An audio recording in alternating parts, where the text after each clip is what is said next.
Hello everyone, this is Sandhya and welcome back to the channel. Today we are going to talk about the global political development that is slowly turning into a major international issue. It involves former US President Donald Trump, the tragic island of Greenland, and a fresh round of tariffs announced on several European countries. At first glance, this may sound like just another trade dispute, but in reality the story is about power, influence, and how economic tools are being used to shape global politics. Donald Trump has announced that the United States will impose a 10% import tax on the goods coming from 8 European countries starting from Feb 1st. These countries include Denmark, Norway, Sweden, France, Germany, the United Kingdom, Netherlands, and Finland. What makes these announcements unusual is that these tariffs are not related to steel, automobiles, or any traditional trade issue. Instead, Trump has openly linked this move to Greenland and to the lack of support from these countries for the US position on Greenland. To understand why this is such a big issue, we first need to understand why Greenland matters so much. Greenland is the largest island in the world, located in the Arctic region, and it lies very close to North America. From a tragic point of view, this location is extremely valuable. It allows early detection of missile activity, provides a strong position for Arctic defense, and offers a strategic advance in monitoring the movements of other global powers.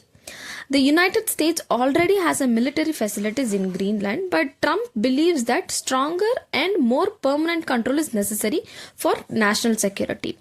He has repeatedly said that Greenland is critical for protecting the US and maintaining global stability.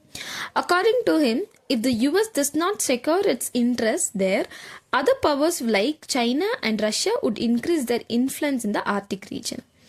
Another important reason, first, new sea routes open up. Early, ships had to travel a long distance through the traditional routes like Suez Canal or another continents. But with Arctic ice melting, ships can travel through shorter Arctic routes, saving time, fuel, and money. This makes the Arctic extremely valuable for global trade. On second, natural resources become accessible. Under the ice, the Arctic region holds massive reserves of oil, natural gas, rare earth minerals, and other valuable resources. When the ice melts, these resources become easier to explore and extract. This attracts powerful countries that want control over future energy and raw materials.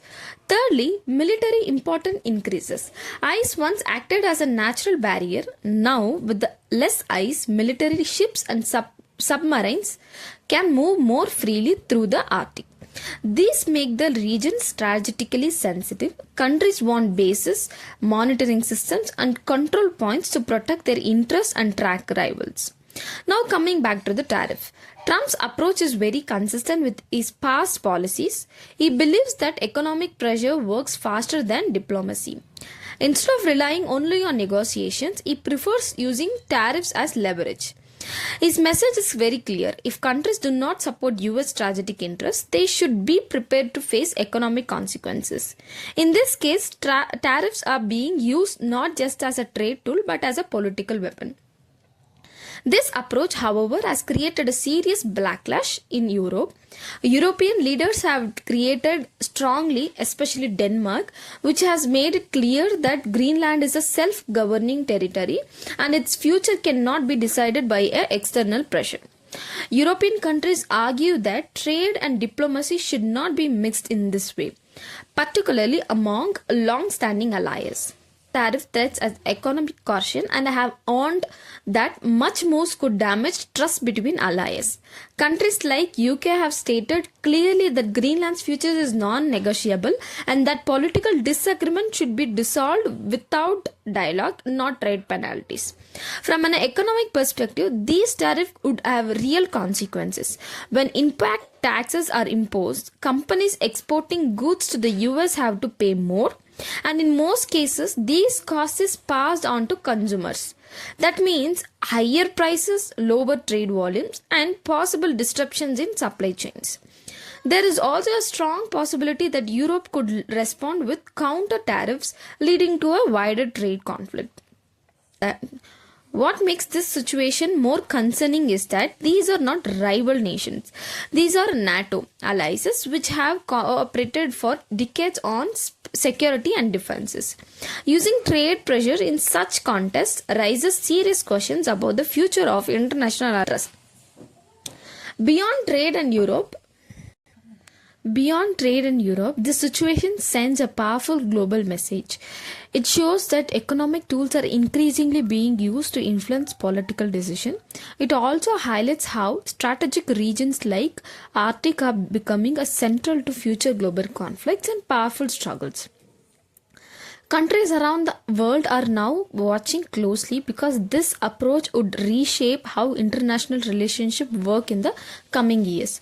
So, when we look at the bigger pictures, the issue is not just about Greenland or tariff. It is about how power is exercised in today's world and how trade is used as a leverage and how global politics is entering a more aggressive and transactional phase. To sum it all up, Donald Trump has announced new tariffs on several European countries. These tariffs are directly linked to Greenland security and Arctic competence. Europe strongly opposes this approach, and this situation could lead to an increasing global trade tension and strained alliance. If you found this explanation useful, do like the video, subscribe to the channel and share it with others who want to understand global politics in simple language. Let me know your thoughts in the comment. Do you think tariff should be used as a political tool? I'll see you in the next video. Bye.